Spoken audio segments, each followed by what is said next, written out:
Welcome to 1 Million Lives, a Laerdal podcast. In whatever field of healthcare this finds you, this podcast will inspire you as we share important, independent expertise to support your journey. Our hosts for this podcast are Laerdal's Chief Learning Officer, Michael Sauter, and Senior Marketing Manager, Bjorn Egeland. If we're looking at, the health systems of the world are very, very different from country to country, and how the countries prepare themselves, for instance, are very different. Who does what, for instance?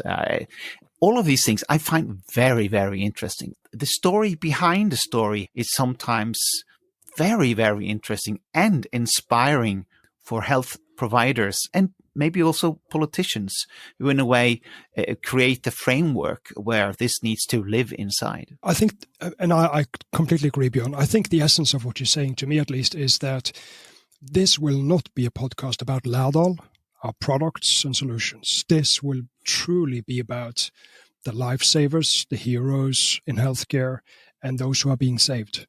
I think let's just sort of keep that perspective clear. Through our new 1 Million Lives podcast, we are committed to bringing you leading healthcare professionals, educators, and survivors as they share their insights toward a common mission of helping save lives. Listen to Ronald M. Harden, MD, OBE, often called the father of OSCE, as he addresses the questions and discusses the relevance of the OSCE today.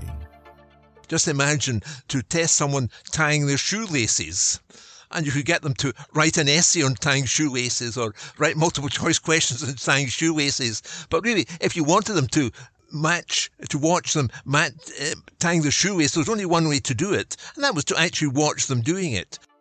Learn from Victoria Brazel, MD, an emergency physician and educator at the Gold Coast Health Service in Australia, how simulation can foster system-wide improvement gains.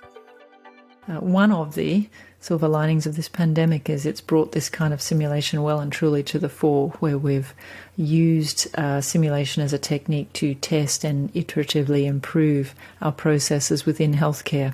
So if there are some benefits to what we've all had to endure in the last 2 years, I think the simulation community should stand fairly proudly at the contribution they've made.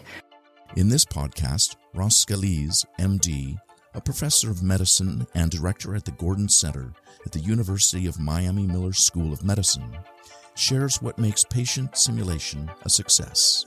In situ sounds like a great idea, of course, in theory, but you still never know in the real clinical situation. Some emergency might happen right then, a real emergency, which will take all of your potential learners away to actually do their jobs.